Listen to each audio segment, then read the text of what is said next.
จับป๋าจับหันจับนี่มาสูดสูนอันกลายเป็นแกงโหสมองมันก็หกนะสมองมันก็หกมันก็แก่หยังเยะหยังก็บ่ได้มันเป็นกรรมกึดเป็นกรรมโอ้เยะเขาเป็นตุกนั่นแหละสนาญาติโยมเจ้าวันนี้ก็มาพบปะเจอสทายาติโยมแฮมตนเดียวแฮมเหมือนเดิม แฮมตนเปิ้นก็ติดการติดงานเนาะตู่ปีเคเปิ้นก็ติดการติดงานกันก็ไผวางก็มาไผบ่วางก็ติดงานติดการกันก็ไปทำกันตามหน้าที่กันนี่แหละเป็นตู่เจ้าเนี่ยสทายาติโยมไผว่าเป็นตู่เจ้าแล้วโอ้ยสบายไปโบสถ์เป็นตู่เจ้าไปสบายอย่างตู่เนี่ยบัดเดี๋ยวนี้เปิ้นบ่ว่าเปิ้นบ่มีแล้วนะเปิ้นเป็นแล้ว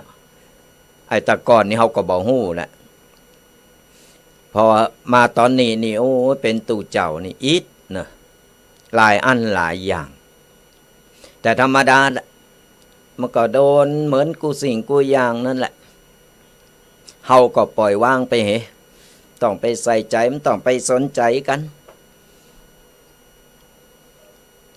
ก่อนเฮาไปใส่เลไปสีเลดไปเขตก็มันหนักมันก็อย่างว่าเฮาโมนไปกับการทำงานโมนไปกับการเยการก่อนเฮาไปจริงจังไปเอาเป็นตายเป็นนายเป็นดีเป็นไตนี่มันก็บ่ได้เพราะมันเฮาก็ปล่อยวางให้พองก็ถึงบอกว่าแต่ว่าก็อู่ไปแล้วว่าคือเดินสายกลาง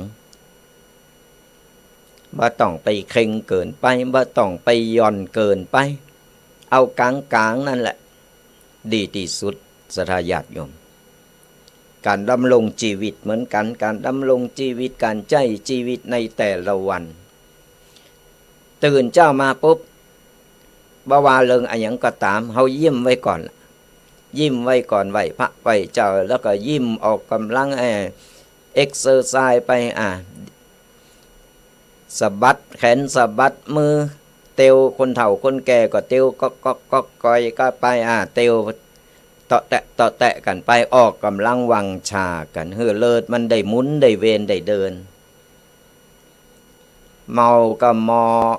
งอมืองอตีนงอเท้าอยู่มันก็อย่างว่านั่นแหละเพราะฉะนั้นแล้วเนี่ยตื่นเจ้ามาแปลงอารมณ์หือมันใสๆแล้ววันนั้นเฮาก็จะได้เจอกับสิ่งดีๆตื่นขึ้นมาแป้งหน้างอกอกงอกเนี่ยมันถึงโอ้พอโลกจะได้ก็มืดไปเห็นหมด บ่ว่าเริงอะไรยังจะเกิดขึ้นสระญาติโยมยิ้มสู้เข้าไปเป็นกำลังใจหือโตเก่ายิ้มสู้เข้าไปปัญหากูอย่างมันเกิดมาได้มันก็ต้องแก้ไขได้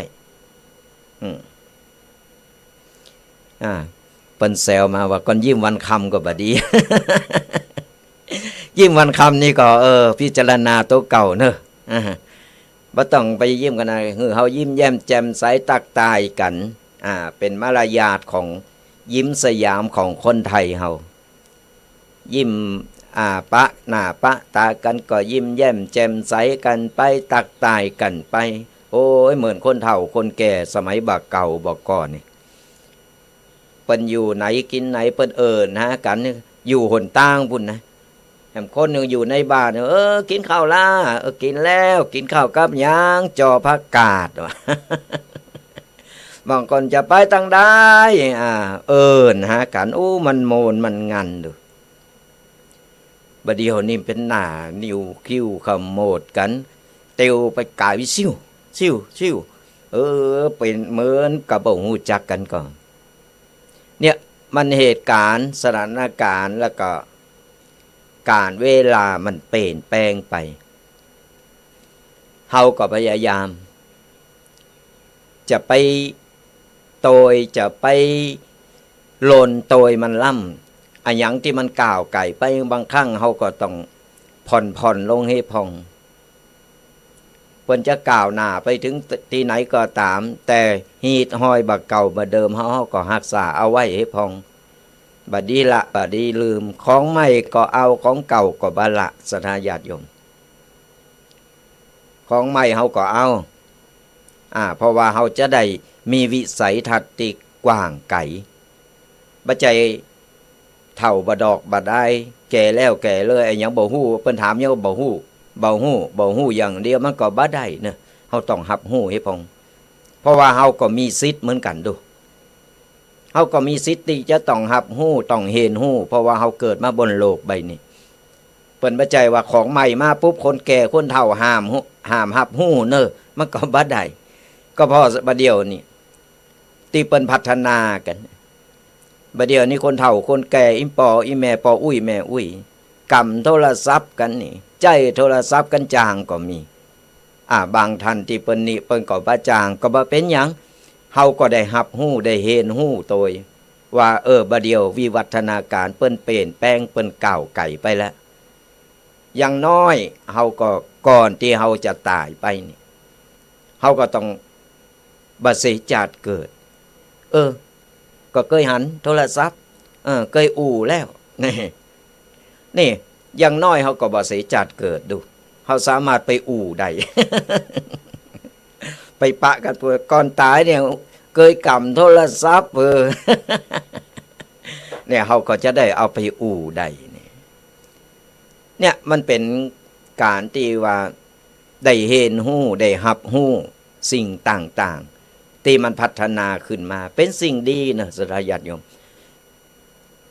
เป็นสิ่งดีที่ว่าบ้านเมืองเฮาได้พัฒนาก้าวไกลวิวัฒนาการขึ้นไปติ๊กๆแต่บางครั้งบางสิ่งบางอย่างเปิ้นถึงว่าอะหยังก็ตามมันมีตึงคุณมีตึงโตดก็เอาใจในต่างตีดีมันก็ดีไปก็ใจในต่างตีบ่ถูกต้องมันก็เป็นโตดอย่างละอ่อนตึงวันพอเตอะอู่ยังบ่จางเตอบางคนก็ยังบ่ตันจะได้เห็นหนังสือเตอกำโทรศัพท์กันนะโหล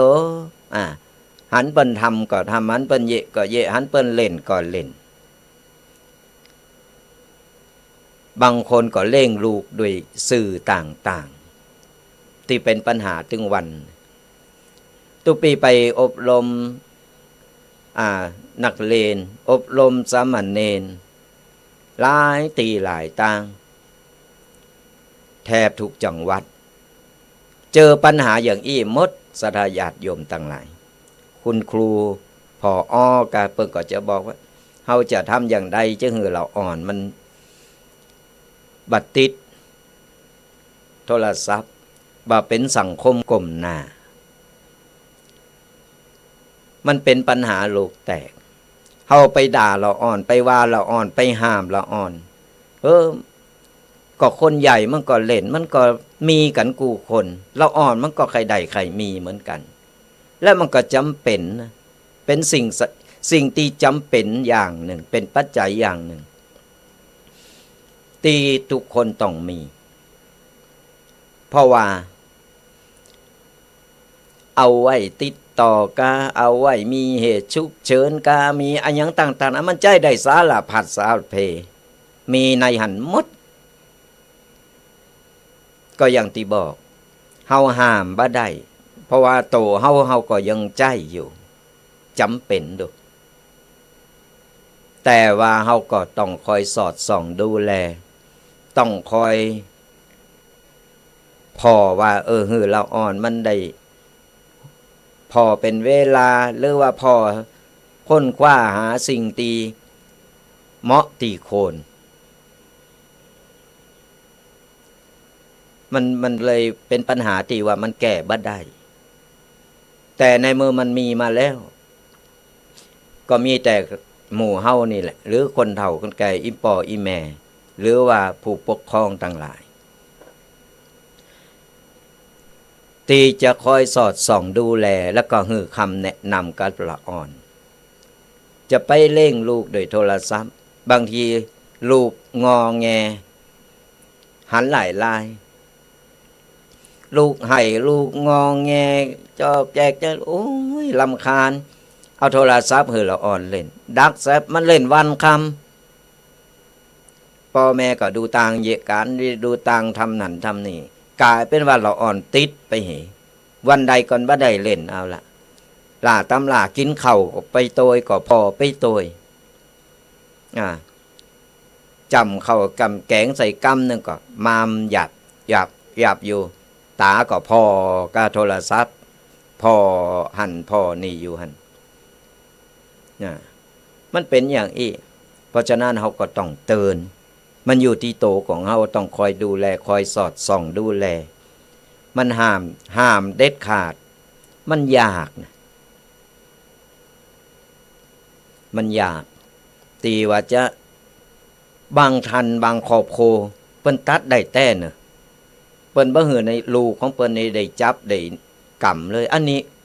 ก็ดีไปอย่างหนึ่งศรัทธาญาติโยมเปิ้นสั่งสอนเปิ้นมีเหตุผลเปิ้นฮู้จักวิธีการในการ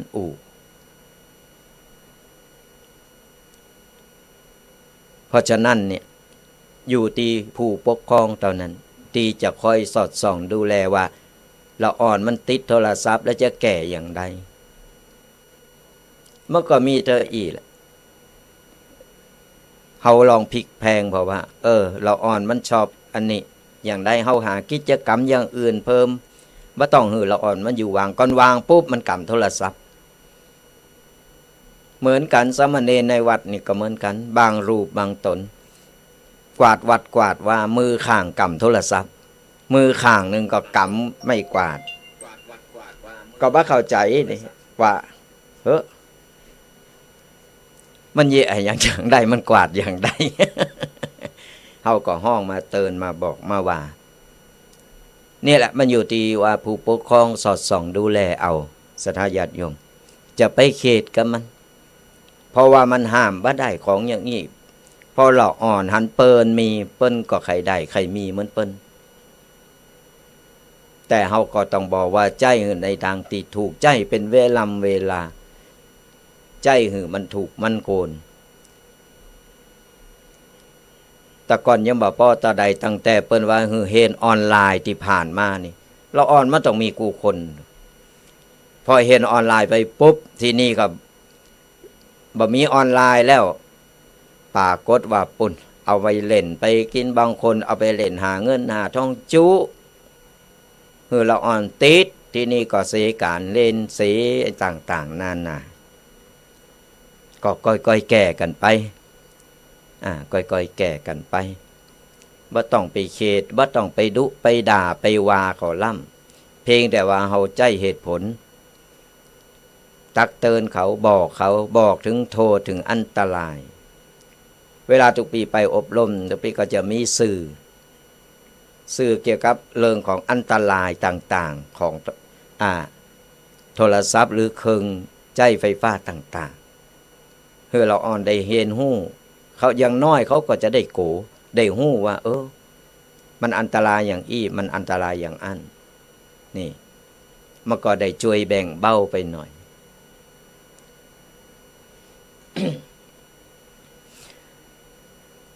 ก็ก่อยๆแก่กันไป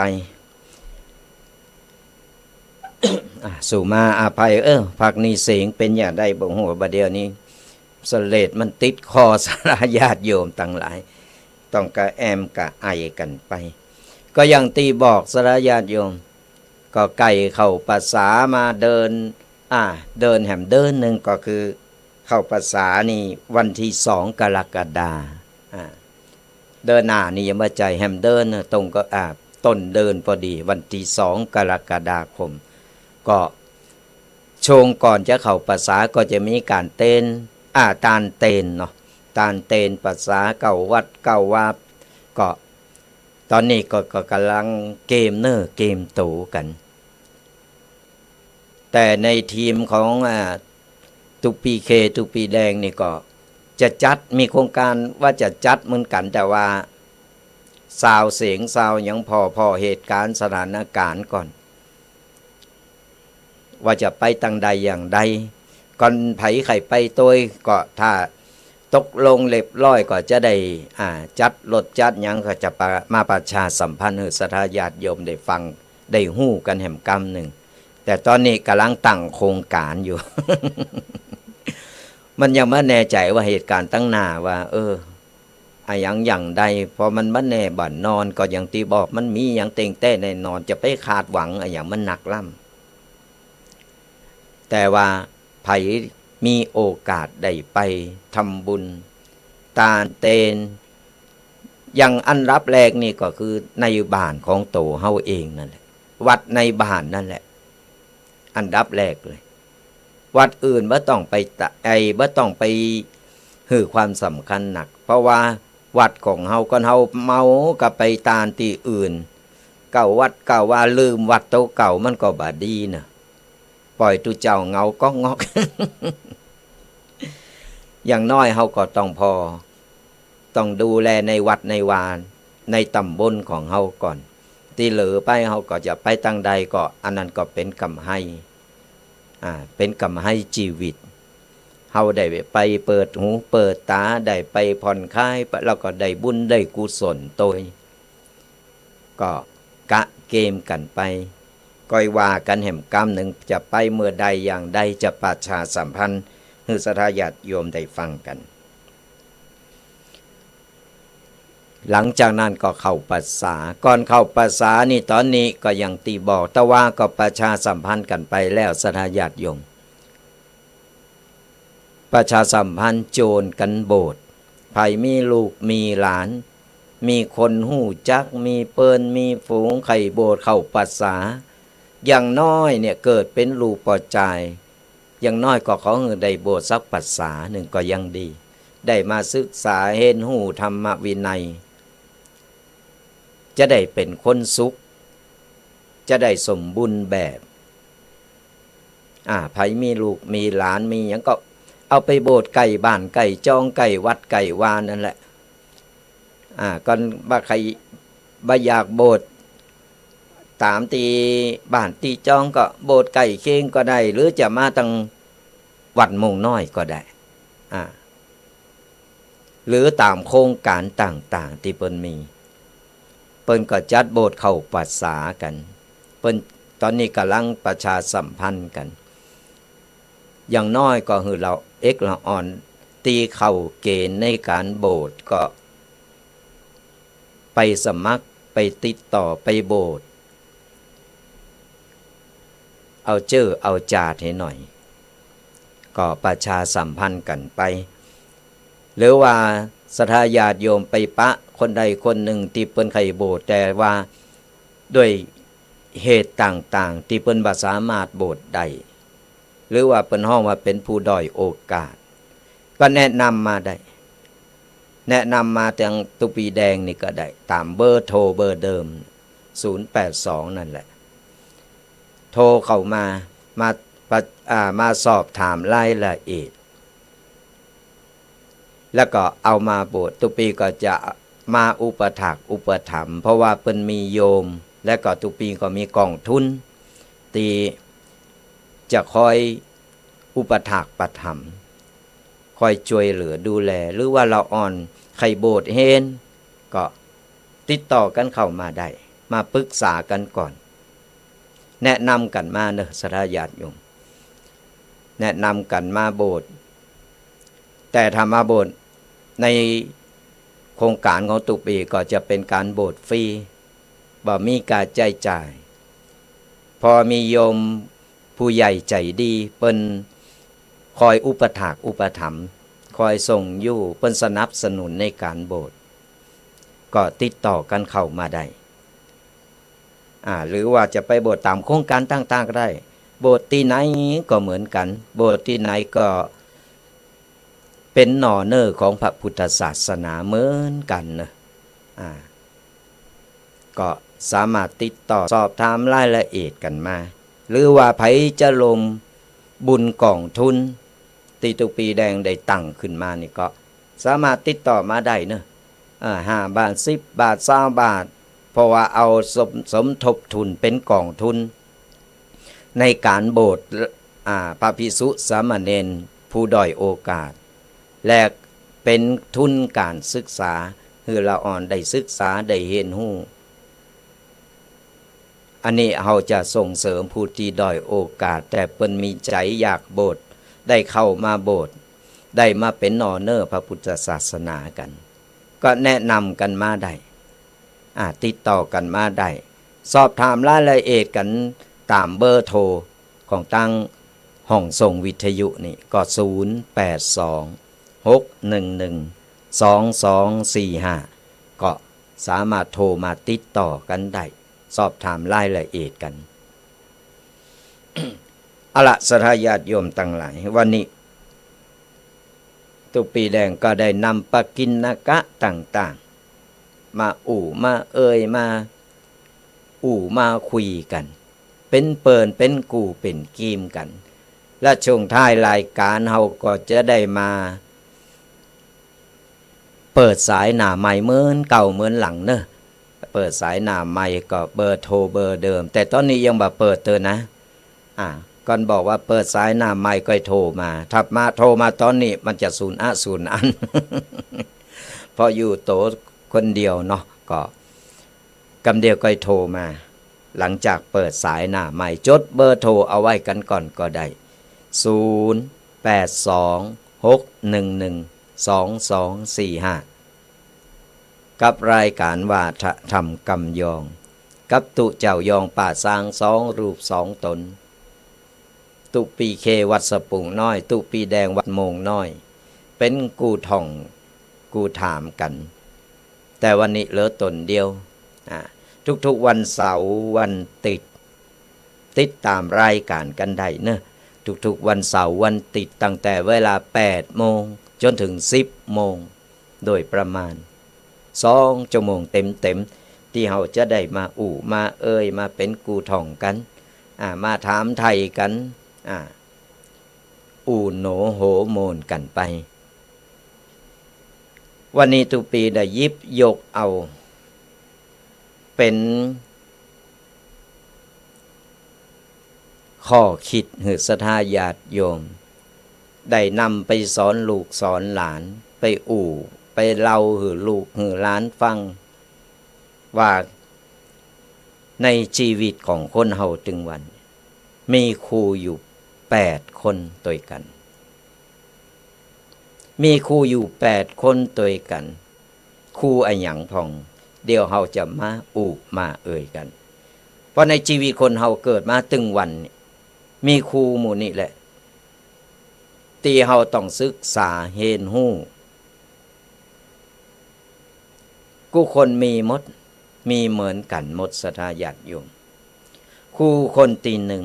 1ที่สอนให้เฮาได้เป็นคนดีก็คือคนที่เฮาห้องว่าแ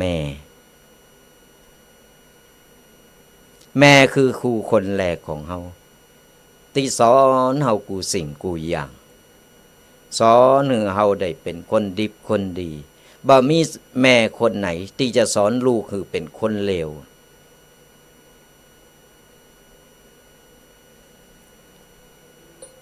แม่สอนเฮากูสิ่งกูอย่างตั้งแต่อยู่ในต้องจนออกมาเดินเตาะแตะตั้งแต่ก่าวแรกในการออกจากต้องแม่มานั่นคือครูคนแรกและละอ่อนที่ฟังอยู่ก็จำไว้ให้ดีครูคนแรกของเฮาคือแม่ที่คอยสอดส่องดูแลที่เป็นกูสิ่งกูอย่างให้เฮาสอนให้ลูกได้เป็นคนดีลูกคือแก้วตาดวงใจของแม่เพราะฉะนั้นแล้วเวลาเฮาใหญ่มาเฮาโตขึ้นมาปีกล้าขาแข็งมาแล้วบาดีไปลืมบาดีละบาดีไปด่าไปว่าถึงเปิ้นจะเป็นแก่โตมาจะเป็นอะไรอย่างใดนั่นก็คือแม่ของเฮาเป็นตีสุดของเฮาแหละเฮาต้องเทิดทูนดูแลเปิ้นอย่างดิบอย่างดียามในเมื่อเปิ้นอยู่ในวัยชราช่วยเหลือโตเก่าบ่ได้บัดนี้ไปขี่จะบัดนี้ไปดุด่าว่ากล่าวเปิ้น เปิ้นอาจจะหลงลืมไปพองอาจจะเลอะเลินไปพองลาตำลาไปหันข่าวหลายตีหลายตั้งแม่อายุเก่า10เอาไปปล่อยไว้ข้างถนนก็มีเนี่ยเขาเปิ้นห้องว่าเป็นคนอากตันอยู่เป็นคนที่คนแบบนี้นี่คือบ่ต้องไปเป็นมนุษย์นะเปิ้นห้องอะมนุษย์บ่สมควรที่จะเกิดมาอยู่บนโลกนี้นะแต่นะสนาญาติโยมไปหันข่าวแล้วใจขึ้นพอข่าวแล้วเนาะเสียดายได้อยู่ไกลหน่อยเนาะบ่ใจหยังจะไปเตถือฟังบ่ได้แต่นะแม่กล่องก็เอาไปละไว้ข้างถนนเอาสาดไปปูเปิ้นแล้วหือเปิ้นนั่งรออยู่หั่นฝนก็ตกก็กึดพอเถอะหนาวก่อนหนาวบ่ฮู้มันลดทำไปได้อย่างใดละใจขึ้น เนี่ยครูคนแรกที่สอนเฮาเป็นคนดีก็คือแม่ของเฮานั่นเองเฮาบ่ได้ลืมบ่ได้ละบุญคุณของเปิ้นเล่งดูเปิ้นในยามที่เปิ้นยังคนอยู่ดูแลเปิ้นหือดีเปิ้นใครอยากหยังใครกินหยังสรรหามาหือเฮาต้องตอบแทนเปิ้นลูกกูคนถ้าไผตอบแทนพ่อแม่บุญคุณพ่อแม่คนนั้นหากินเจริญครูคนที่สอนเฮาเป็นคนเก่งนั่นก็คือปสอนเฮาได้ฮู้จักทำมาหากินฮู้จักความแข็งแกร่งฮู้จักการเอาตัวรอดเพราะปอต้องออกไปเสาะหาหากินออกไปทำการทำงานเฮาต้องพอเป็นต้นแบบเฮาถึงจะได้เป็นผู้นำเป็นผู้ที่แข็งแกร่งเฮาต้องพอ2คนนี่ปอกับแม่นั่นคือต้นบุญต้นแบบของเฮาล่ะบ่ต้องไปพอคนอื่นคนไกลหยังมันบ่มีไผหรอกที่จะมาหันเฮาหรือว่าใครหือเฮาได้ดิบได้ดีเหมือนกับปอกับแม่ปอกับแม่ตอนนั้นพยายามทำกูสิ่งกูอย่างอยากหือลูกได้ดิบได้ดีบุคคล2ท่านนี่เฮาบ่สมควรที่จะละจะลืมเปิ้นครูคนต่อไปครูคนที่3ที่สอนเฮาได้อ่านออกเขียนได้นั่นก็คือครูในโรงเรียนครูคนที่3ก็คือสถานที่ศึกษาเรียนรู้เฮาได้ความรู้เฮาได้ฮู้จักเปิ้นฝูงเฮาได้ประสบการณ์ต่างๆอ่านออกเขียนได้ก็เพราะว่าครูคนที่3ที่เปิ้นฮ้องว่าพ่อพิมพ์แม่พิมพ์ของชาตินั่นครูคนที่3นี่ก็สำคัญศรัทธาญาติโยมทั้งหลายสำคัญไปบ่น้อยกว่าพ่อกับแม่เปิ้นฮักเปิ้นอินดูเฮาเหมือนลูกเหมือนหลานเสสละกูสิ่งกูอย่างเพื่อที่จะประสาทความรู้กับเฮาเฮาได้อ่านออกเขียนได้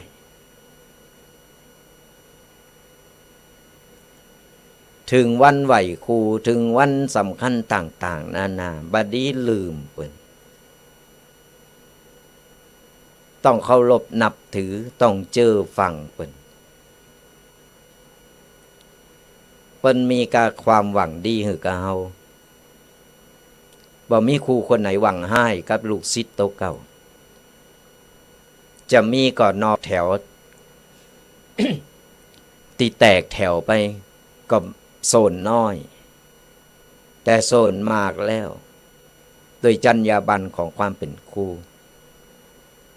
เพิ่นจะหักลูกศิษย์เพิ่นจะทุ่มเทความรู้ถ่ายทอดความรู้กูสิ่งกูอย่างฮือกับลูกศิษย์ลูกหาครูเปรียบเสมือน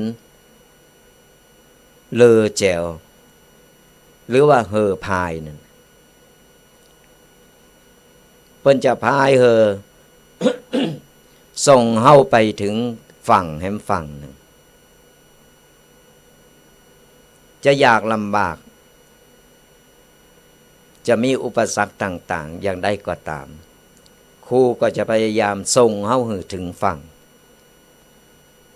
แต่พอเฮาไปถึงฝั่งเรียบร้อยแล้วเฮาขึ้นสู่ฝั่งแล้วเฮาบดีไป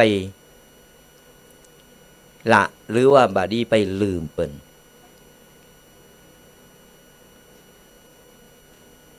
เฮาต้องระลึกนึกถึงเสมอ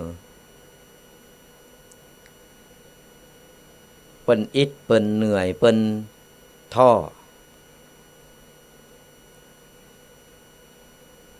เฮาต้องหันความสำคัญของเปิ้นนี่คือคนครูคนตีสามสอนให้เฮาได้อ่านออกเห็นได้ครูคนตีสี่ตีสอนให้เฮาเนี่ยได้ใจชีวิตอยู่ในสังคมได้ถึงวันได้เห็นหู้ได้ประสบการณ์ต่างๆนั่นก็คือเปิลการคบเปิลนี่ศรัทธาญาติโยมหรือว่าละเอกละอ่อนที่ฟังอยู่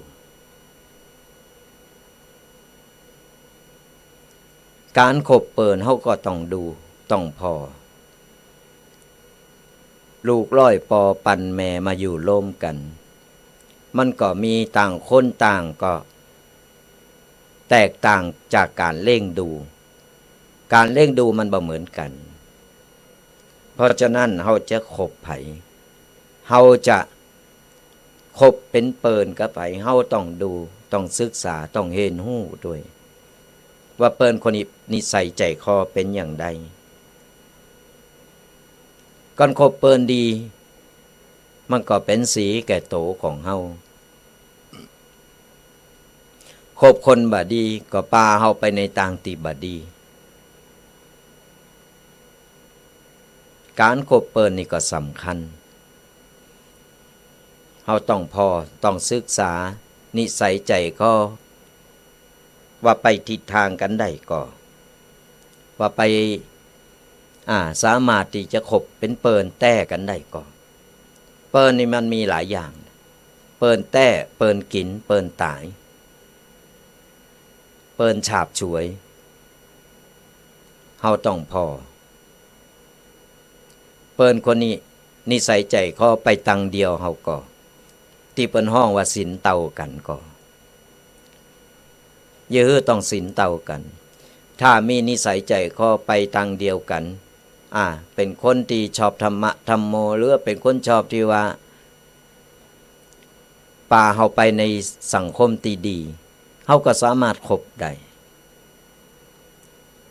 ก่อนเป็นโจรเฮาไปในแหมทิศทางหนึ่งต่างกับจิตใจของเ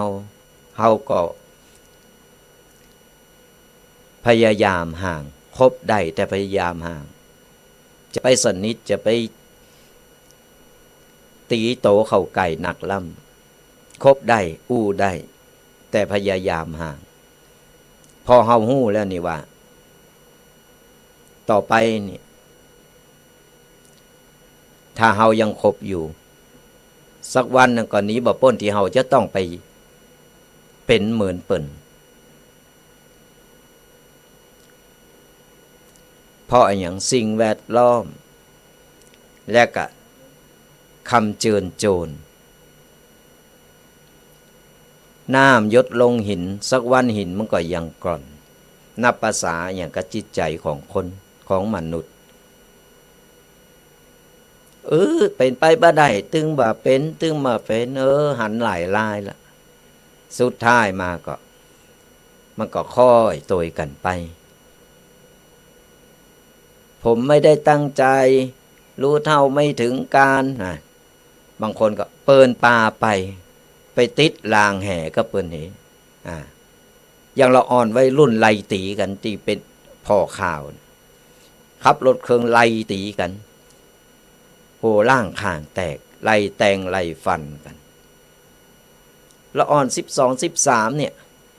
บัดเดียวนี้12 13นี่บัดใจเราอ่อนแล้วนะมันเกินเราอ่อนแล้วไล่ขาไล่ฟันกันยกโพกตีกันเพื่อโดนยับโดนจับมาเป็นเยาวชนบางคนก็บอกเปิ้นบามาบ่ฮู้เริงเลยเปิ้นมาก็มาโตยนี่แหละถึงบอกว่าการคบเปิ้นเฮาต้องพอศึกษานิสัยใจคอเปิ้นว่าเปิ้นเป็นอย่างใดเปิ้นมาอย่างใดเฮาก็ไปคบครูคนตีสี่ตีสอนเฮาได้ใจชีวิตอยู่ในสังคมใดก็คือเปิ้นนี่แหละจะดีเฮาก็มีเปิ้นดีจะบ่ดีเฮาก็ได้เปิ้นโชว์อยู่ที่โตของเฮาจะคบครูคนตีห้าที่สอนให้เฮาใจชีวิตกูก็คือกูครองของเฮากูครองของเฮานั่นก็คือกูโผโตเมกันอันนี้ก็สำคัญสระญาติโยมการใจชีวิตกูมันต้องศึกษาเห็นหู้กันบ่ใจปุ๊บปั๊บโอ้ยคนนั้นงามคนนี้หล่ออุ้ยบางทีบัดตันแต่งงานน่ะชิงสุกก่อนหามก็มีเปิงใจหน่อยถูกใจหน่อยก็ตกลงปงใจกันละโอ้บัดเดียว13 14เป็นโผเป็นเมกันแล้วมันไวไฟนะแต่น่ะสดาญาติโยมเคยมีสมณเณรเหมือนกันที่วัด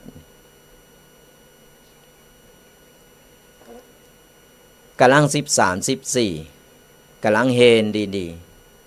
ๆไปแซดไปเล่นก็พอโทรศัพท์นั่น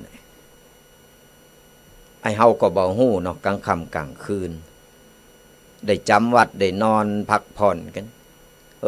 ล่ะตำราคุยกันแบบเมินมานานปุ๊บขอลาสิกขาเพื่อลาสิกขาไปได้วัน2 วันท่านแต่ข่าวแห่งกรรมไปอยู่ด้วยกันนะยังอีกก็มีเป็นห้องนาลีพิฆาตนะ มันไวไฟกันการจะใจชีวิตกูชีวิตแบบฉาบฉวยมันมีปะเลอะมันง่ายแต่จะใจชีวิตเป็นกูโผโตเมตีมีครอบครัวอย่างมีความสุขมันต้องศึกษาเห็นหู้นิสัยใจคอเห็นหู้การอยู่การที่ว่ามันต้องวางแผนพอกันก่อนบางคนก็แต่งงานกันโอ้ยจัดงานใหญ่โตมโหฬารอยู่แต่งงานกันอยู่ได้บ่เมินบ่นาน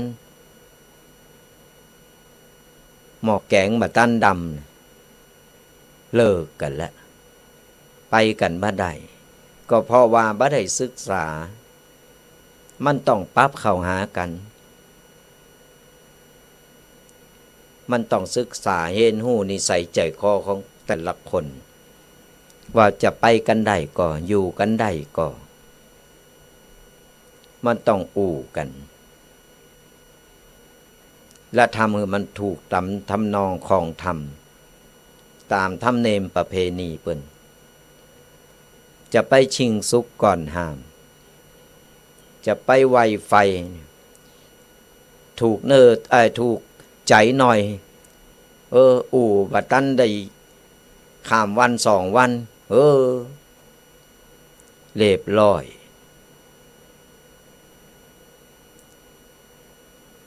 มันง่ายอันนี้ก็บ่ได้ไปเน็บแนมไปว่าไผเนื้อศรัทธาญาติโยมเฮาอู่ตามหลักความจริงตามตีหันที่เห็นหู้มา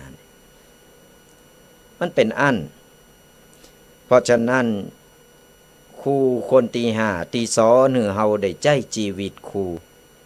ก็คือครูครองของเฮาต้องพอหือดีต้องเลิกหือดีจะไปตัดสินใจด้วยความเสน่หาด้วยความหลงไหลกันอันมันก็ได้เป็นโผโตเมกันอยู่หันเป็นกูเป็นกีมกันซับไปซับมาบ่ฮู้ไผเป็นไผมันก็กลายเป็นปัญหาสังคมเป็นบ้านแตกสแลกขาดเป็นครอบครัวที่บ่สมบูรณ์บางคนพอมีลูกด้วยกันแล้วสุดท้ายมาไปกันบ่ได้บางคนใหม่ๆก็หวานจ๊ะจ๋าอยู่ได้บ่เมินบ่นานมาเป็นโผเพดเมผีโผแก้วเมก๊อก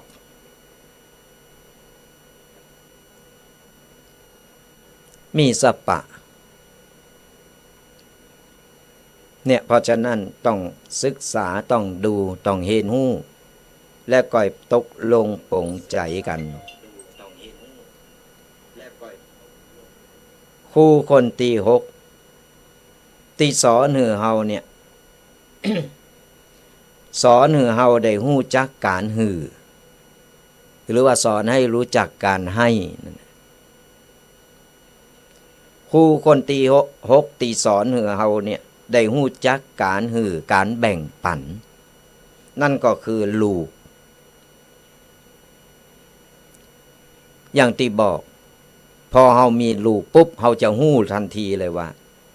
อ๋อตอนนั้นพ่อแม่หักเฮาอย่างใดจะหู้ก็ต่อเมื่อเฮามีลูกนี่แหละความหู้สึกเหมือนกันความหู้สึกเหมือนกับตีพ่อแม่หักเฮานั่นแหละเฮาหักลูกอย่างใดพ่อแม่ก็หักเฮาอย่างนั้นลูกเนี่ยจะสอนให้เฮาได้เห็นหู้ต่างๆหู้เห็นหู้ในการเสียสละเห็นหู้ในการแบ่งปันเห็นหู้ประสบการณ์ต่างๆเห็นหู้เกี่ยวกับการมีภาระ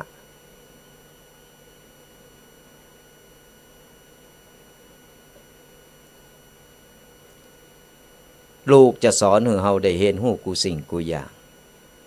เห็นหู้เกี่ยวกับความรับผิดชอบ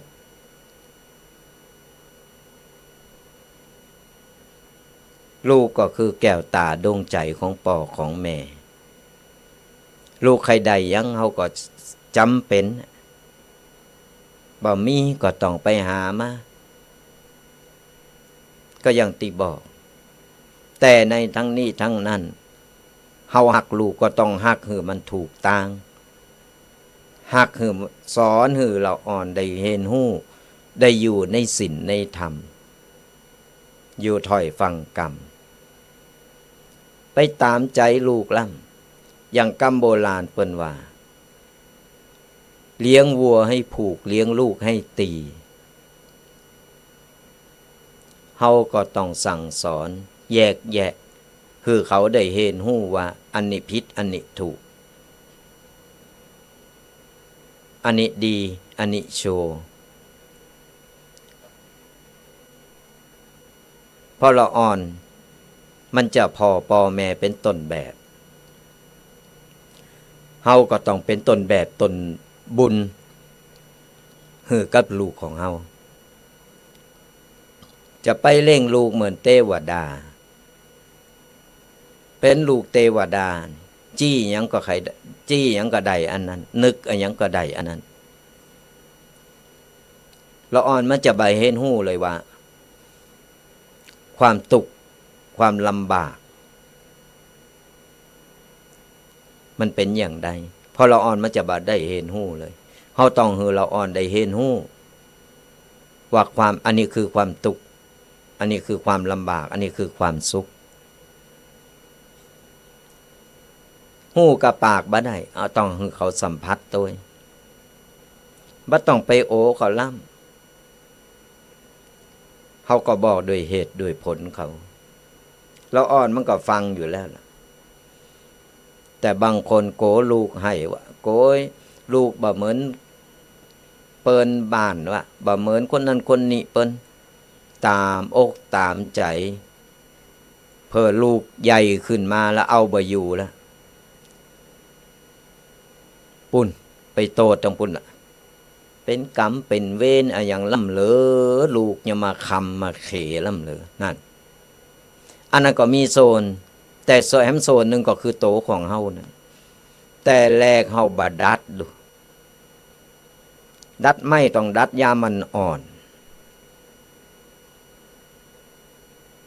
ก็ไปดัดยามแก่มันจึงแบบฟังฮักโป๊ะอย่างเดียวนั่นแหละบอกสอนต้องดูแลตัวบ่ใจว่าบ่มีเวลาดูแลลูกเวลามีแต่เฮาแบ่งบ่จ้างเฮาต้องหือเวลากับครอบครัวตัวบางคนเราอ่อนมันก็น้อยอกน้อยใจนะพ่อแม่เยะการเนี่ยงานหาเงินหาทองอย่างเดียวแต่บ่มีเวลาที่จะมาอยู่เป็นครอบครัวที่อบอุ่นเป็นครอบครัวที่หักไข่แรงมาปะหน้าปะตากินข้าวกันอู้เอ่ยกันบางครอบครัวมันบ่ใจอย่างนั้นบางครอบครัวก็บั่นแตกสลายขาดบางครอบครัวก็ต่างคนต่างอยู่เป็นแบบอย่างที่บ่ดีให้เราอ่อนเหมือนกันพ่อแม่ก็คือต้นแบบให้ลูกเฮาต้องคอยดูแลคอยสอนบ่ต้องไปโตดลมๆแล่งๆอะหยังต่างๆนานาโตดอันนั้นอันนี้ไปโตดคนนั้นคนนี้เฮาต้องพอโตเฮาต้องโตเฮาก่อนเพราะละอ่อนคือลูกของเฮา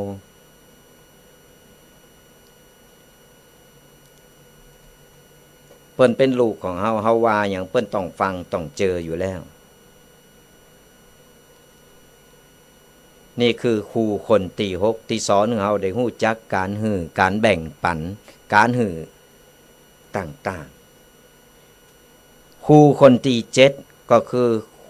ที่สอนให้เฮาได้รู้จักคำว่าอภัยครูคนที่7ที่สอนให้เฮารู้คำว่าอภัยก็คือศัตรูของเฮานี่ไอ้ศัตรูของเฮานี่แหละมันจะสอนให้เฮาได้รู้จักคำว่าอภัยจังมันเตอะปล่อยมันปล่งวางอภัยไปก่อนเฮาบ่มีศัตรูเฮาก็บ่ได้เห็นฮู้เฮาต้องไปเกตไปจังไปมันใครว่าหยังก็ว่าไปเฮาดีใจแหมซ้ำที่มันเอาเฮาไปว่าไปอู่ก็แสดงว่าเขาสำคัญเขาหันความสำคัญของเฮาเขาถึงเอาไปอู่ไปบ้านหันก็เอาไปอู่ไปบ้านนี่ก็เอาเรื่องนี้เรื่องเฮาไปอู่ก็แสดงเปิ้นสนใจเฮาเปิ้นหันความสำคัญของเฮาเรื่องอื่นเปิ้นบ่อู่เปิ้นอู่ก็เรื่องเฮาไปบ้านเหนือพดบ้านไตอันนั้นเป็นเรื่องของเปิ้นล่ะมันเป็นความสุขของเปิ้นเฮาหืออภัยไปบ่ต้องไปสนใจไปต่อล้อต่อเถียงมันบ่มีประโยชน์อันหยังวันดีคืนดีก็ต้องห้องเปิ้นมาว่าฮู้ข้อมูลหมดล่ะก่อนบ่หมดมาจะบอกหือจะได้เอาไปเล่าต่อ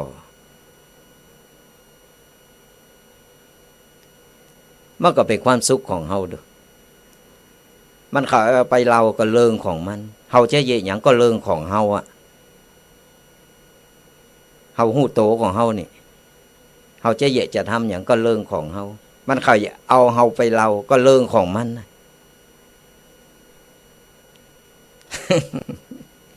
เราไปหือความสำคัญกับมันเยอะหือแต่มันสนใจเฮาน่ะกะมันหือความสำคัญของเฮาเมื่อเฮาพอหนังสัทธาญาติโยมพอหนังพอละครก็เฮาลองไปพอโอ้ยตัวนี้นางห้ายตัวนี้นางเอกไปบ้านไหนก็เอาไปเล่าคนนั้นคนนี้ฟังโอ้ยจังอันนั้นนะพอหนังเรื่องนั้นก็อันมันนางห้ายไปตบไปตีไปนี่ต่างๆนานา มาเป็นความสุขของเปิ้นได้เราได้อู่ไปก็ปล่อยเปิ้นไปเฮาก็อยู่ในตามบทบาทของเฮาก็คือเฮามีหน้าที่เยะหยังทำหยังเฮาก็ทำไปปล่อยวางหืออภัยบ่ผูกใจเจ็บ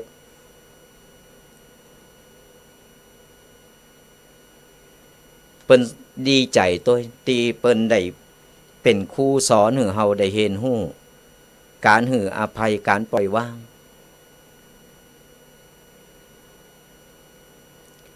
ครูคนสุดท้ายศรัทธาญาติโยมทั้งหลาย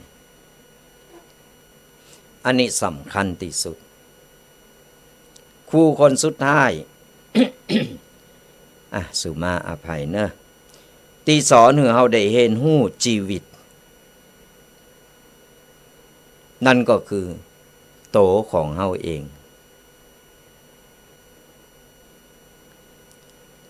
โตของเฮาเองนี่แหละที่ได้เห็นฮู้กูสิ่งกูอย่างได้เห็นฮู้ได้ประสบการณ์ได้รับฮู้รสชาติของชีวิตมันมีไผมาฮู้ดีเต้าก็โตของเฮาเองกูสิ่งกูอย่างจะดีจะโชว์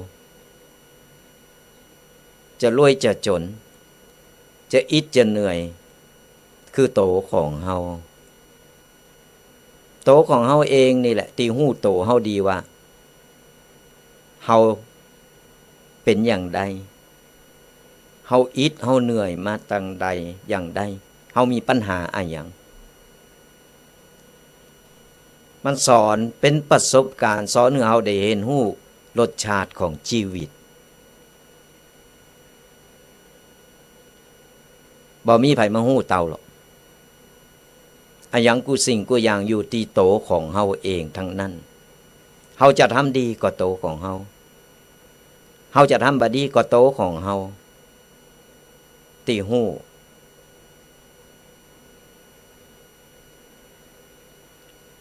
เนี่ยตึงหมดตึงหมอนศรัทธาญาติโยมทั้งหลายเพิ่นถึงบอกว่าในชีวิตของคนเฮามีครูอยู่8คนที่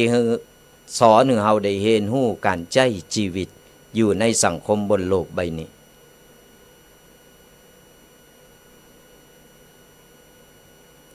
ศรัทธาญาติโยมฟังแล้วก็เก็บไปกึดแล้วเอาไปเล่าสู่บอกลูกบอกหลานว่าครูในชีวิตของคนเฮามีเต้าอีแหละมีอยู่8คนละอ่อนมันจะได้นึกจะได้ฮู้จะได้คิดตึงมดตึงมนบ่ว่าจะเป็นพ่อแม่ครูบาอาจารย์เปิ้นฝูงประสบการณ์มันสอนให้เฮาได้เห็นฮู้การใช้ชีวิตว่าเฮาจะดำเนินชีวิตต่อไปอย่างใดนี่ก็ฝากเป็นข้อคิดกันวันนี้ก็ได้นำเอาปกิณกะเรื่องของครู8คนในชีวิตเฮานำมาเล่าสู่ศรัทธาญาติโยมฟังกันบางคนฟังไปก็เคิ่มไปใครรับไปก็มี วันนี้2 วันนี้ตุปีแดงเป็นอย่างวันนี้เอาเรื่องตีว่าเป็นตั้งการเป็นหลักการมาอู้หน่อย เป็นการเล่าสู่กันฟังศรัทธาญาติโยมทั้งหลายจะไปซีเรตจะไปเขตอันใดที่มันดีเฮาก็ก้อนใกล้เอาไปปรับใจในชีวิตของเฮาว่าอันใดที่อู่ไปแล้วมันตรงกับชีวิตของเฮาก็เอาไปปรับไปปรุงไปเป็นเอาไปใจในชีวิตของเฮาการอยู่บนโลกใบนี้อย่างที่บอก2 วันวันนี้ที่มาอู่กันก็ปล่อยปลดปล่อยบ่ต้องไปเขตอย่างที่บอกคือเฮาเดินสายกลางหยังก็ตามที่มันเข้ามาในชีวิตถือว่าเป็นประสบการณ์ต้องไปเขตไปซีเรตกันอย่างใด ปัญหามันมีกูคนสดาญาติโยมอยู่ที่ว่าเฮาจะแก้ปัญหาอย่างใดเฮาจะออกอย่างใดมันอยู่ที่โตของเฮาดูเฮาเป็นคนก่อเฮาก็ต้องเป็นคนแก่มันมาได้สักบึดสักมือเดียวก็อันอย่างดีๆมันก็จะเข้ามาเหมือนกันมันก็เป็นแป้งไปอย่างอี้แหละพอดินฟ้าอากาศตึงวันเดี๋ยวก็หน้าฝนเดี๋ยวก็ร้อนเดี๋ยวก็หนาวถึงเวลามันก็ไปของมันเดี๋ยวก็อนันต์สัตว์โถมเข้ามามันมีเริงให้มันก็มีเริงดีเข้ามาปลายฝนต้นหนาวว่าต้องไปกึดหนักเวลาไผมีปัญหาอย่างว่าต้องไปซีเรตไปเคสอย่างคือเฮาเนี่ยพยายาม คือเฮาพยายามทำใจว่ามันผ่านเข้ามาได้เดี๋ยวมันก็ไปได้เหมือนพายุนั่นแหละมันสัตว์มาทีคลื่นสักกรรมหนึ่งมันก็หายไปชีวิตคนเฮาก็เหมือนกัน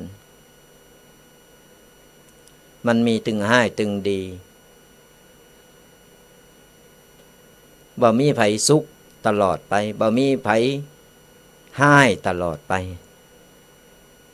มันสลับซับเปลี่ยนกันพอเอาตะวันนั่นพอเอาพระอาทิตย์นั่นสลาญาติโยมถึงเวลาปุ๊บตะวันก็ออกมาถึงเวลาปุ๊บเดินก็ออกมาเปลี่ยนกันอย่างนี้แหละมันมีสว่างมีมืดกันเฮาเกิดอย่างนี้มันก็ทำใจไปเดชวันมันก็ผ่านไปบ่มีอันหยังแน่นอนในการใช้ชีวิตแต่ว่าเฮาต้องปรับชีวิตของเฮาให้อยู่กับปัจจุบันให้ได้ปรับชีวิตของเฮาให้อยู่กับสถานการณ์ในปัจจุบันจะไปติดยึดติดกับอดีตจะไปยึดติดกับหวังหรือว่าฝากความหวังไว้กับอนาคตเอาปัจจุบันของเฮาให้ดีวันนี้เฮาทำดีก็วันนี้เฮาทำได้สมดั่งใจเฮาก็ทำดีแล้วหรือยังวันนี้เฮาทำประโยชน์อันหยังได้พองนี่แล้ววันภูก็ค่อยว่ากันที่ผ่านมาก็ผ่านไปแล้วมันโหนปิกคืนมาบ่ได้มีสตางค์100 ล้านก็บ่สามารถย้อนคืนอดีตปิกมาได้มันผ่านไปแล้วก็คือมันผ่านไปแล้วเหมือนเฮาถุยน้ำลายลงดินนั่นแหละศรัทธาญาติโยมเฮาจะเก็บมากินมันก็บ่ได้เพราะฉะนั้นเอาปัจจุบันอยู่สายกลาง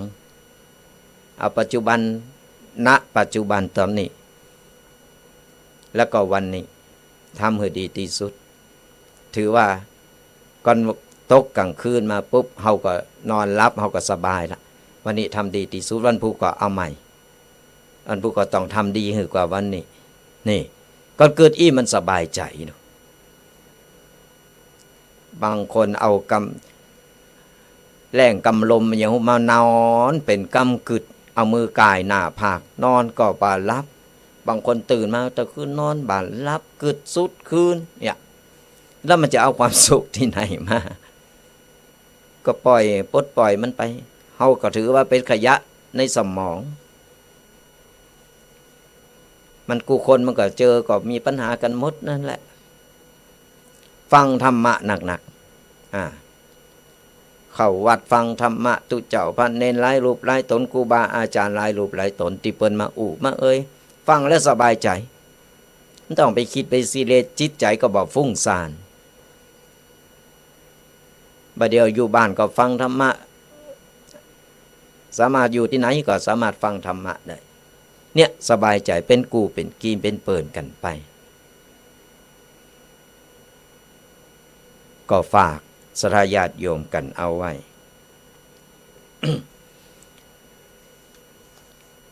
ขออนุโมทนาบุญกับศรัทธาญาติโยมที่เปิ้นกดไลค์กดแชร์กดติดตามทางช่อง YouTube แล้วก็ Facebook ของตุ๊กปีแดงวัดโมงน้อยแล้วก็ไลน์กลุ่มต่าง ก็ขออนุโมทนากดไลค์กดแชร์กดติดตามกันไปฟังรายการบางคนฟังแล้วโอ้ใครหือลูกใครหือหลานฟังก็ไปพอย้อนหลังได้ตั้ง Facebook หรือไลน์ช่อง YouTube หรือไลน์กลุ่มต่างๆก็ก่อนปะก็เปิดให้เราอ่อนฟังเขาจะได้เห็นหูจะได้เข้าใจยิ่งดีถ้าเราอ่อนมันเล่นโทรศัพท์อยู่อีแม่ไข่พออัน Facebook ทุกปีแดงหน่อยล้อเปิดแต่งเปิดใจกุศโลบายก็เปิดเฮาก็ฟังหือละอ่อนมันฟังตัวยังน้อยก็ได้เข้าโซนประสาทมันหน่อยละอ่อนยิงวันยุดเนี่ยจะไปปล่อยเขาเลยเล่นอันยังนักคือเขาได้เห็นหูประสบการณ์ได้เห็นหูธรรมะได้เห็นหูต่างๆก็อย่างที่บอกว่าเราอ่อนประเดี๋ยวมันใครเข้าวัดเข้าว่าบ่ใครเข้ามาศึกษาเห็นหูตุเจ้าพระเนรถึงได้ออกไปโตยหาถึงห้องเฮนบุตรไปขอแบ่งเวลากับครูเปิดที่จะหือธรรมะกับเราอ่อนก็อย่างที่บอกเราอ่อนตึงวัน13-14นี่โอ้ยเป็นข่าวกันแล้วกูเตอร์นี่ข่าวที่ผ่านมามีกับคนเฒ่าคนวัยกลางคนที่มีเรื่องมีราวกันเป็นวัยรุ่นบัดเดียวมันน้องวัยรุ่นนะเพิ่นว่า13-14นี่ยกโพกเอากันละตีกันละสะปะสะเปดก็มันสอดส่องดูแลลูกหลานกันพองไผมีลูกปอจายไผมีลูกแม่ยิงบัดเดียวบ่ว่าแม่ยิงปอจายมันตึงโอ้มันไข่ห่างไก่ศีลธรรมมันไข่ห่างไก่ไปอย่างน้อยเนี่ยเฮาก็ได้พ่อแม่ได้ผู้ปกครองช่วยดูแลช่วยสอดส่องดูแลบ่ใจว่าไปยกหือครูยกหือกระตู้เจ้า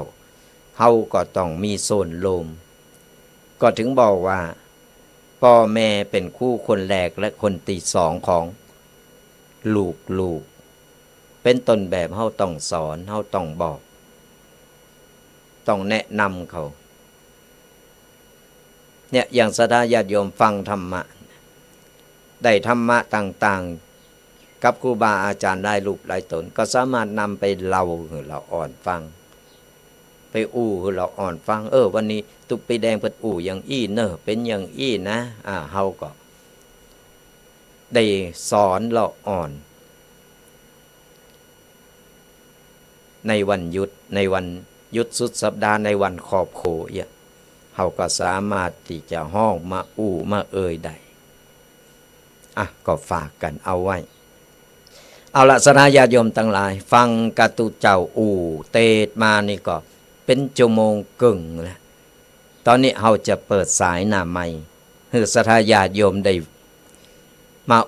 พองใครฟังสนาญาติโยมแล้วฟังแล้วเป็นอย่างไรหรือว่ามากำลังอกกำลังใจกันก็โทรกันเข้ามาได้เนอะตอนนี้เปิดสายหน้าใหม่สนาญาติโยมได้โทรมามามาตักมาตายมาแสดงวิสัยทัศน์กันได้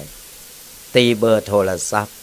0826112245ก็ตอนนี้เปิดสายหน้าใหม่โทรมามามาตักมาตายกันมาเป็นกำลังอกกำลังใจกันได้เนอะ เสียงก็ไข่แหบไข่แห้งไปกันมีศรัทธาญาติโยมมาช่วยแจมช่วยหน่อยมันก็โมนดิเป็นการสร้างสีสันกับรายการกันกูเตอร์นี่ก็จะมีกูท่องเนาะบัดเดียว 2-3 ติดมานี่ฉายเดียว ฉายเดียวมาก็บ่เป็นหยังเฮาก็ยังมีศรัทธาญาติโยมที่คอยเป็นกำลังอกกำลังใจเป็นกูท่องกันได้ก็โทรกันเข้ามาตอนนี้เปิดสายหน้าไมค์กันแล้วฟังอยู่ตั้งใดจ้าหรือว่า FC ของเฮาวันนี้ยังบ่รายงานโตเตือนเนอร์ยังบ่มารายงานโตหรือว่า ไปวัดยังบ่ปิกมาเตอกาอย่างใดอย่างหนึ่งก็โทรมาอุมาเอ่ยกันเป็นกำลังใจกันได้เนอะ0826112245นะโดนแซวแล้วก็มาละจะเลินปอนว่าจะเจ้ารายงานตัวเนี่ยเจ้ารายงานตัวแล้วนะโดนแซวแล้วรายงานตัวเลย พอดีจ้าไปนิดนึงไปว่าถึงมา8 นาฬิกายังอยู่บนวิหารอยู่นะเจ้าแต่กับตั้งอยู่เจ้าเฟซบุ๊กก็มีเนาะท่านอยากฟังเปิดกับดูมาได้เจ้าสาธุสาธุเจ้าสาธุนะเจ้าสาธุเนอะบุญหักษา FC แฟนรายการเปิ้นติดตามลามโตยเป็นกำลังอกกำลังใจกันก็โทรกันเข้ามาเนอะอยู่ตั้งใดฟังตั้งใดอากาศเป็นอย่างใดพองโทรมามาเอ่ยมาตักมาตายกัน0826112245กับรายการว่าทะธรรมกำยองกับตุเจ้ายองป่าสร้าง2 รูป 2 ตนจะเลินปอนบัญชาการค่ะติดตามโยมจูนเป็นไงสบายดี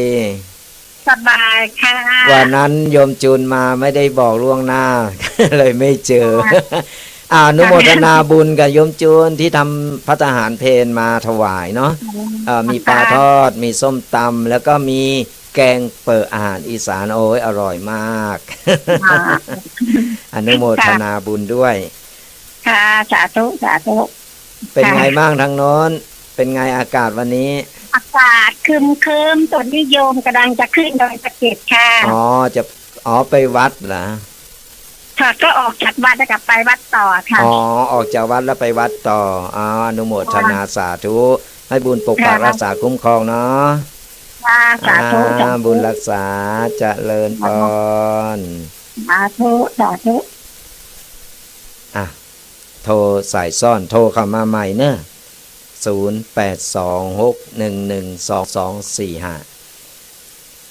โยมจุนเปิ้นก็เป็นแฟนคลับ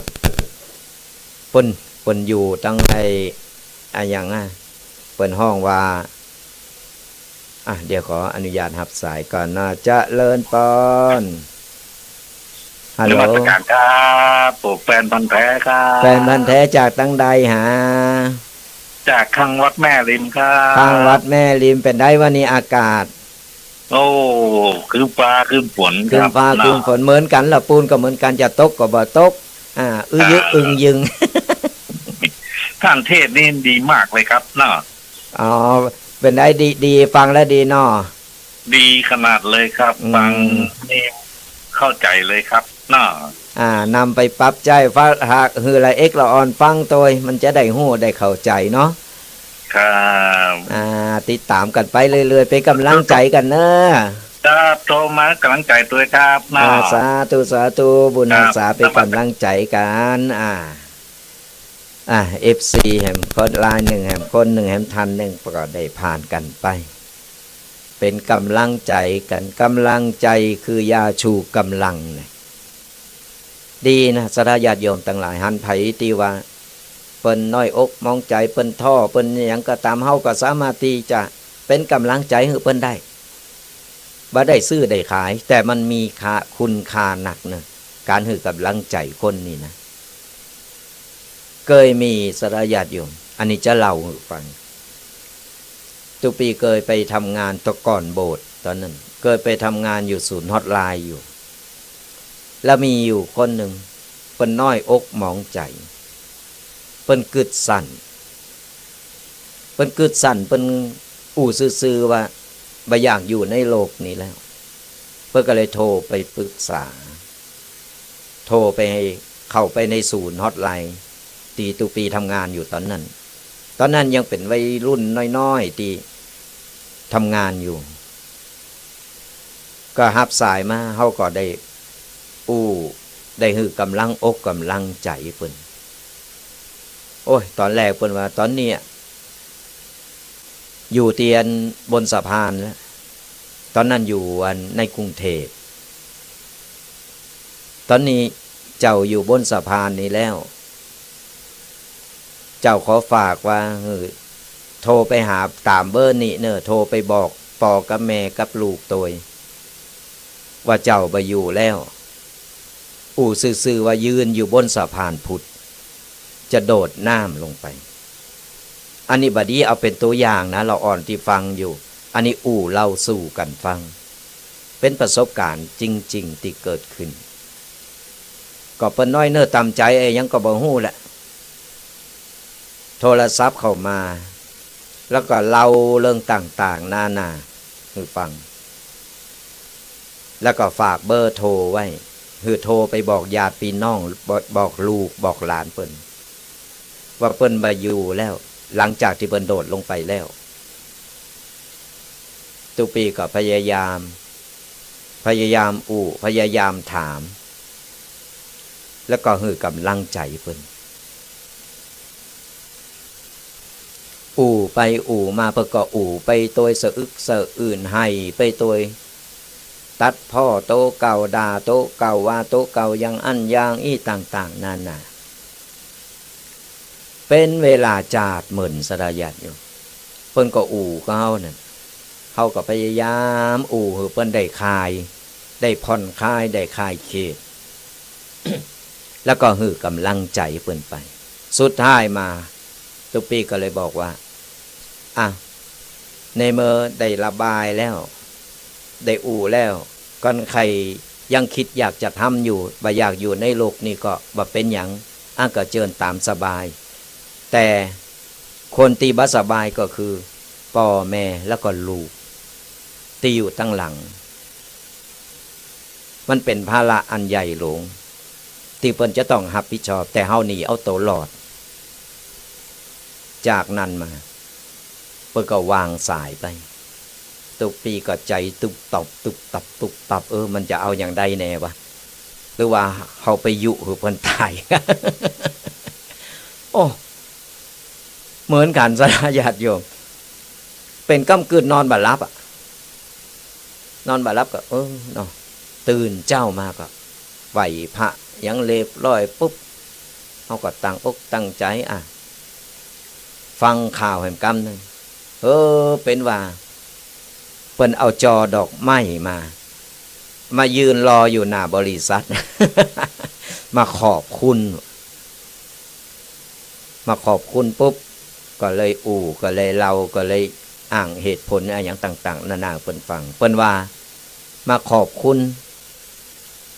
ที่ได้หือต่างสว่างเปิ้นก็คือหือกำลังใจแล้วก็ได้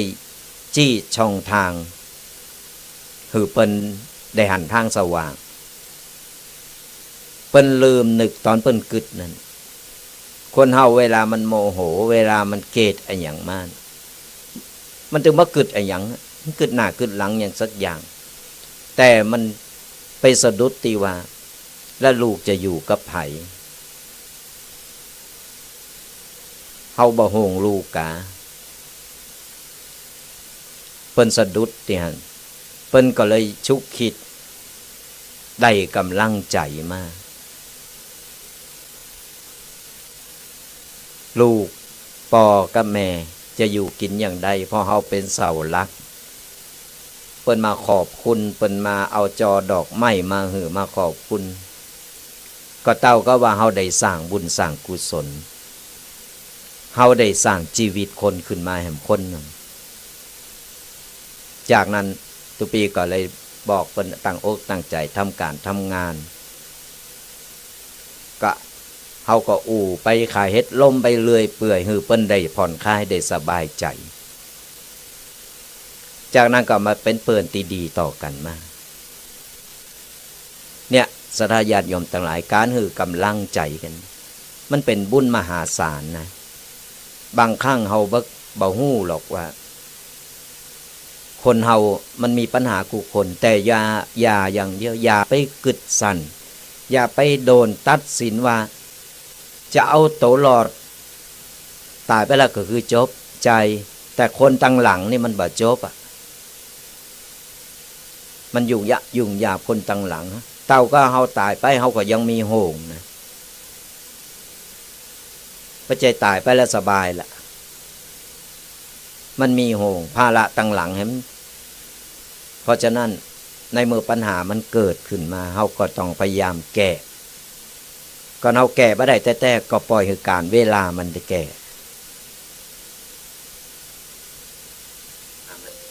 มันมีจึงดีจึงบดีสลับซับเป็นหมุนเวียนกันไปโทรกันเข้ามาได้นะสาธญาติโยมทั้งหลายทุกปีก็รอเบอร์โทรศัพท์รอโทรศัพท์อยู่ ก็ไปก็ติดลมไปติ๊ก0826112245โทรมามามาเป็นกำลังอกกำลังใจกันฟังอยู่ตั้งใดกาคืนวันนี้เป็นอย่างใดพองหลังจากตอนเจ้านี่ก็กุกกักก็เข้ารายการจ้าไปหน่อยก็บ่เป็นหยังจะมาจ้ามาเร็วก็ขอให้ได้มาเถอะได้มามาหือศรัทธาญาติโยมมันก็เป็นการตีเฮาได้ตักตายกันได้พบปะกันอย่างน้อยก็ได้กันนะได้มีเสียงได้ได้กันเป็นกัลยาณมิตรที่ดีต่อกันบางทีไปตั้งหันไปนี่ไปปะกันก็จำเสียงได้นะบ่หันหน้าก่อนไผใครหันหน้าก็เปิด Facebook พออันนี้ไล่สดตัวตึง YouTube ตึง Facebook ตึงไลน์กลุ่มต่างๆก็เปิดเข้าไปพอได้ใน Facebook ของตุปีแดงวัดม่วงน้อยนั่นเข้าไปพอเถอะก็จะหันหน้าหันตาก็พอตามสภาพเนอะ บ่ต้องไปพอรูปร่างหน้าตาพอสภาพคนเฮามันไปตามสังขารนั่นแหละอย่างที่บอกว่าเลือกเกิดไม่ได้ก็เลิกเกิดได้มีไผหรอกที่จะมาสูญอันอยู่อย่างอี้กูคนมันก็ต้องการไปเกิดในตีตัวเองต้องการอยู่แล้วเป็นไปตามสังขารใจชีวิตถึงมีความสุขยิ้มไปไข่โหไปแต่ว่าใจไข่โหต้องวันคำนี่ก็อันนี้ก็พิจารณานะไข่โหพองพองก่อนเฮาซีเรก็ชีวิตหนักมันก็ทำให้เฮาเครียดบ่ได้ก็บ่ต้องไปซีเรกับมัน ฝากประชาสัมพันธ์กันแห่งกรรมหนึ่งเนอะศรัทธาญาติโยมทั้งหลายไผตี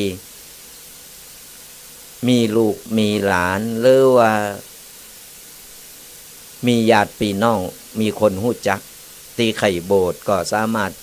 นำไปโบสถ์กันได้เนอะตอนนี้เพิ่นหลายตีหลายวัดหลายโครงการเพิ่นกำลังเปิดรับสมัครบวชภาคเข้าพรรษานี่อย่างน้อยนี่เกิดเป็นลูกปอใจก็ได้โบสถ์สักภาษาหนึ่งก็ถือว่าเป็นบุญละมีลูกมีหลานก็เอาไปโบสถ์หรือว่าจะโบสถ์เฮนเลยก็ยินดีอนุโมทนาบุญตัวจะโบสถ์ไกลวัดหรือจะโบสถ์ที่ไหนก็แล้วแต่เอาตีสะดวกแต่ถ้าว่าคนนั้นมีปัญหาหรือว่าด้อยโอกาสแต่อยากจะโบสถ์ก็แนะนำมาตังเพเนอะแนะนำมาตีวัดโมงน้อยได้เพราะทุกปีมีผู้ใหญ่ใจดีจะหับเป็นเจ้าภาพอยู่ก็ติดต่อกันมาได้เนอะขอหับสายกันเนาะเจริญพรไหว้สาเจ้าจากตั้งใดหาจากลำปางเจ้าลำปางหนาเป็นได้ฟังชัดเจนเนาะฟังชัดเจนดีเจ้า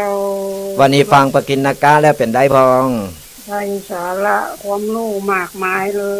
ยได้สาระความรู้มากมายเลยเนาะแล้วเป็นได้อากาศวันนี้อากาศครึ้มอยู่เจ้าครึ้มอยู่เนาะฝนว่าตกก็เจ้าแต่ฝนอย่าบ่ตกเนาะวันวานี่ตกเนาะวันวาตกเนาะลำปางนี่ก็กายไปบ่อยนะแต่ไม่ได้แวะ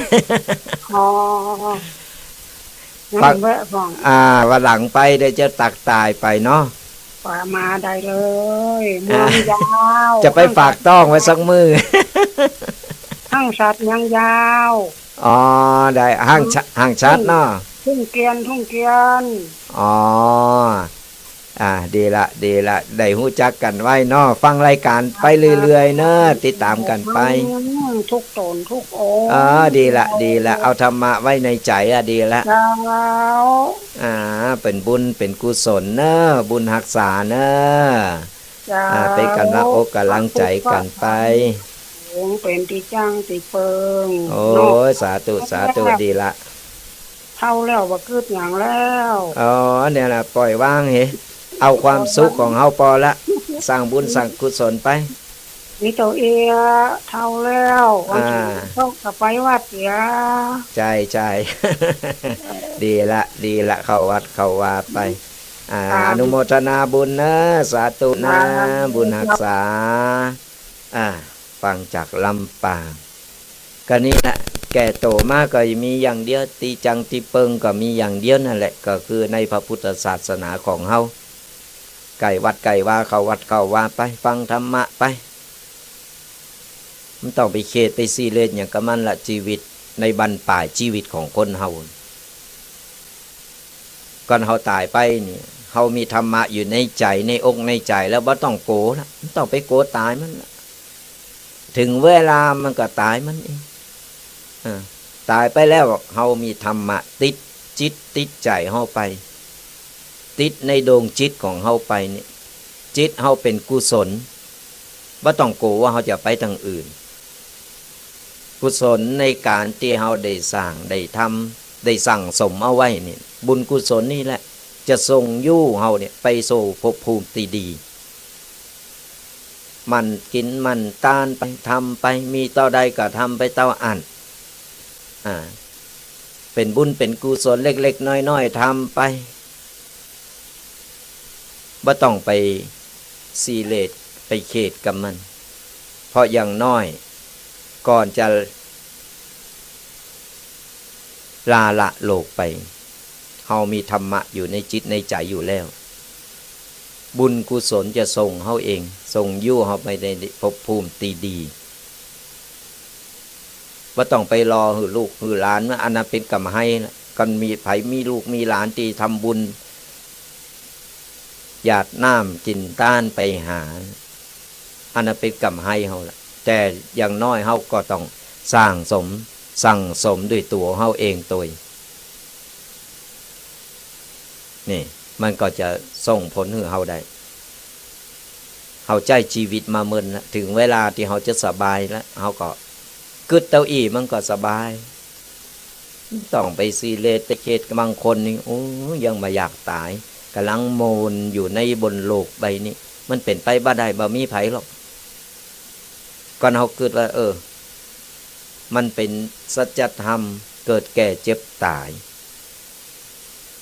เป็นเรื่องธรรมดามันก็เรื่องธรรมดาเฮาก็บ่ต้องไปโกนี่ก็ฝากสราญาติโยมกันเอาไว้ยังมีเวลาเหลืออยู่เนอะโทรกันเข้ามา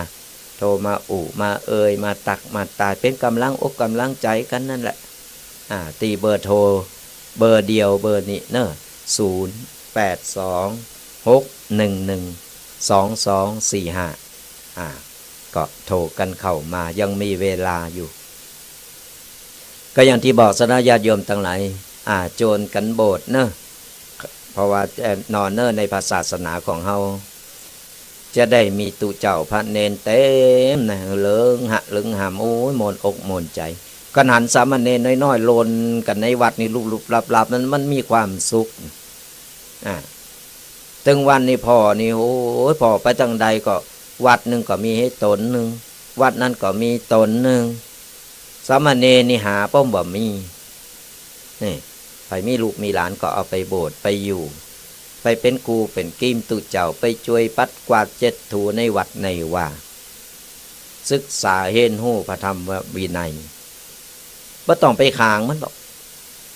โอ้ต้องไปโบสถ์เนาะบางคนก็หาวโหงลูกโหงหลานโกลูกได้โบสถ์โกหลานได้โบสถ์ไปกึดอันเป็นกำกึดให้ใหม่เนาะพอถึงวันนี้ตุเจ้าพระเนรนี่หาเข็มนะโบสถ์มีได้3 วัน 7 วันแล้วก็ลาสิกขาไปแต่จะโบสถ์อยู่ เป็นโตเป็นตนโบสถ์เห็นโบสถ์ศึกษาพระธรรมวินัยหายากนั่นน่ะกันถึงบอกว่าเป็นกรรมเหใหม่ที่ว่าสบายอย่างตู้เจ้านั่นนะก็สบายอย่างตู้เจ้าบะเขมขนาดนี้หรอกนะมีไปล่าสิกขาไปหรอก แต่ก็บัดใจว่าจะลำบากขนาดนั้นแต่ด้วยพระวินัยของพระภิกษุสามเณรเพิ่นมีนักหรือเพิ่นอาจจะเคร่งขัดหน่อยแต่ก็สอนให้เฮาได้เห็นหู้ต่างๆสอนให้เฮาได้เป็นคนดีคนดีรับสายก่อนเนาะเจริญพรแกไว้สาเจ้าทุกทีจากตั้งใดหาจากชัยประการเจ้าชัยประการเสียงแจ๋วๆมาเสียงใสมาเลย ฟังแล้วเป็นได้พองวันนี้วันนี้ฟังธรรมะเป็นได้พองไปตั้งใดเจ้าอยู่บ้านเจ้าอยู่ตั้งอยู่บ้านที่กุ๊กเจ้าก็เที่ยวแย่เที่ยวอย่างตมในบ้านเนี่ยค่ะดีละออกกำลังกายไปเนาะออกกำลังกายไปยืดเส้นยืดสายเลือดลมมันจะได้เดินเนาะเจ้าฝนตกกับเจ้าบ่ตกมีแต่ครึมฟ้าครึมฝนเยอะยึงจ้ะสถานการณ์ก็ครึ้มฟ้าครึ้มฝนแต่ตกขึ้นหุ่นตกซี่ก็ยังดีนะยังตกหน่อยอันนี้บ่ตกเลยเจ้าฟังตั้งเฟซเลยตุ๊กพี่สาธุไปกันลังใจกันนะบุญรักษานะเจ้าไว้สาเจ้าเสียงเปิ้นหน้าหักเหรอ เสียงเปิ้นเหมือนละอ่อนหน้าหักดีก็โทรกันเข้ามาเนอะเป็นสีสันเป็นการได้กันเป็นกูท่องกันก็โทรกันเข้ามายังมีเวลาเหลืออยู่แห่ง10 กว่านาทีก็โทรกันเข้ามาที่เบอร์โทรศัพท์0826112245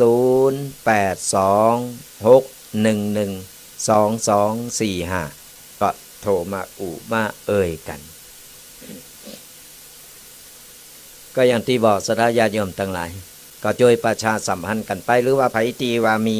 คนรู้จักแล้วแต่ว่าเปิ้นด้อยโอกาสเปิ้นขาดปัจจัยต่างๆนี่ก็ติดต่อมาได้ตามเบอร์โทรนี่แหละติดต่อเข้ามามาก่อน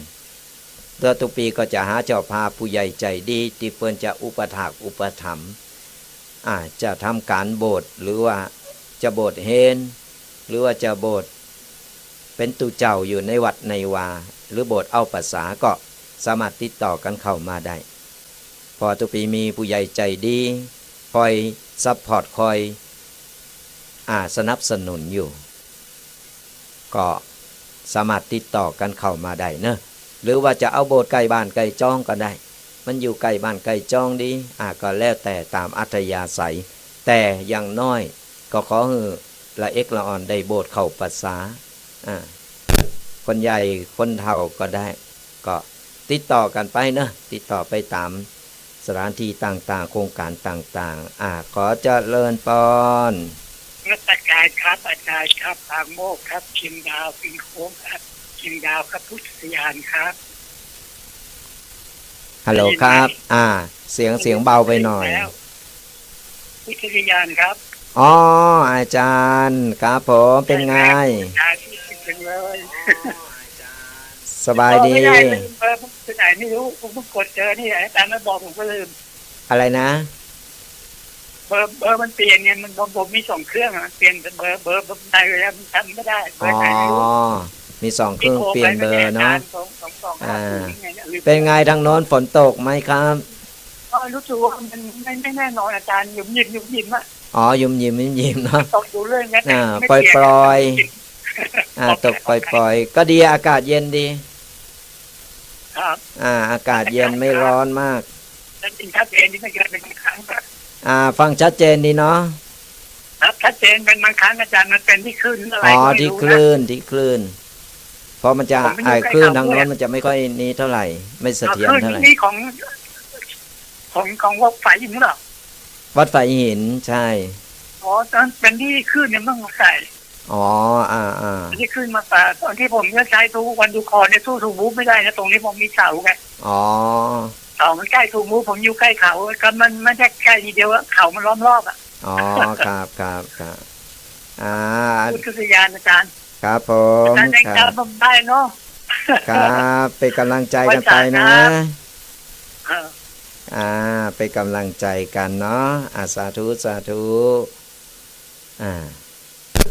เป็นตุเจ้าเหมือนกัน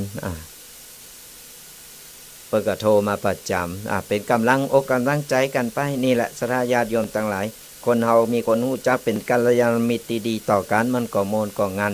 ไปจังใดก็ได้หู้จักกัน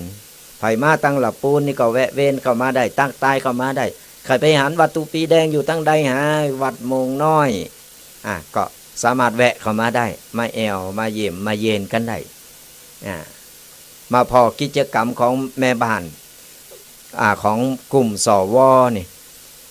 กลุ่มสวเพิ่นก็ทำกิจกรรมอยู่ที่บ้านทุกปีอยู่ก็จะมีการ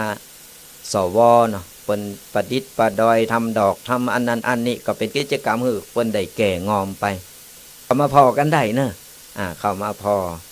จะมาอุดหนุนอย่างได้ก็มาติดต่อกันได้ของกลุ่มสวก็จะมีเป็นดอกริบบิ้นกันหรือจะเป็นดอกไม้ตอนนี้กำลังทำดอกไม้จันทร์กันหรือใครต้องการเนี่ยยังได้ก็สามารถมาพอมาชมกันได้ก็มีหลายคณะหลายหมู่ที่เพิ่นได้เข้ามาพอกันมาเยี่ยมชมของกลุ่มสวที่บ้านโมงน้อยกันก็เข้ามาพอกันได้เนอะก่อนไผวางแวะเวียนกันเข้ามาแอวก็ได้ใครมาหันวัดหันว่าวัดน้อยๆก็มาพอก็จะ